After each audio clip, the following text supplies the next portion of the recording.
inside the three-headed center of the Bulls, couldn't put a presence right there, and they don't have that power forward. Kukoc really is not there physically yet. Yeah, so it's time for him to step up, or it could be trouble for the Bulls. Give me a real quick grade with Jordan first game back. I'm going to give him a B+. 43 minutes, that's a lot of minutes. His first game back, B+, but look out, you know what comes next. He'll get a good night's sleep after those minutes. When many people talk about the Jazz and Hornets as two roadshow. Tickets are like the proverbial gold dust for his second comeback game on Wednesday in Boston. And of course, he faced a packed house for the momentous return on Sunday at Indiana. CNN's Tom Kirkland did have a ticket, though, and now reports. When the clock hit high noon, the eyes of the world were riveted. Almost 2 years after Michael Jordan's last championship showdown, the Sheriff was back in town. 6'6" from North Carolina, number 45, Michael Jordan. I love the game of basketball. And at the time, maybe when I made the decision, it was the right decision for me. I felt mentally, you know, and in 18 months, I mean, I experienced a lot, you know, going to baseball and going, I guess, back in my roots about the hard work and the level of dedication that you have to put forth to achieve what you want. I think it was very beneficial to me. The baseball strike hastened his return, and Jordan felt an obligation to set a new example for some of the NBA's errant youth. The young guys are not taking care of their responsibilities in terms of maintaining that love for the game, you know, and not let it waste to where it's so business-oriented that, you know, the integrity of the game is going to be at stake. Something was different right from the start. Jordan wasn't wearing the familiar number 23. It's the last number his father saw Michael wear before his death, so it'll stay retired. For now, we'll have to get used to him wearing his baseball number. New number, same player? Not exactly. Jordan missed his first 6 shots.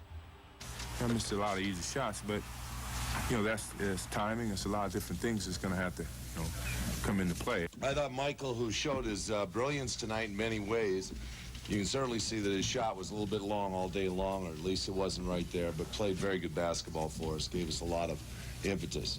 Obviously, the team was a little bit out of sync and out of rhythm. And for a while, it cost us. In the doldrums of a 7 for 28 shooting day, there were glimpses of the old dominating Jordan, complete with flapping tongue. It was pretty disappointing from my standpoint, you know, and quite naturally, as a competitor that I am, I wanted to come out and do well, and maybe that's probably one of the reasons that a lot of shots were short, layups was a little long, you know, whatever it may be. Michael's still Michael, and I guarded him for most of the game, and he still got all his stuff. So I'm sure conditioning is going to be a problem for him for a game or two, but once he gets in a rhythm, oh my goodness, it's going to be exciting. While he dished off for dunks, Michael had none of his own yet. You know what it is to me? It was one of those bad games that I've had in the past, you know, and I got something to build upon from this point on. You know, if I come in scoring 60, then it looks boring. Michael's welcome back tour moves on to the Boston Garden Wednesday night. And then what promises to be an emotional homecoming in Chicago Friday night with none other than Shaquille O'Neal and the Orlando Magic. From Indianapolis, Tom Kirkland, CNN Sports. While Jordan's back, had problems, but his body wasn't quite ready. Although he played 43 minutes, cramps and fatigue became a problem late in Sunday's overtime loss at Indiana. Now, the most glaring deficiency for this team, according to Jordan, his coach, and almost everyone, is their inability to rebound effectively. How are we going to do that? We have to figure the way out in the next 16 games. Does that mean Pippen, myself, and other guys have to step back and rebound?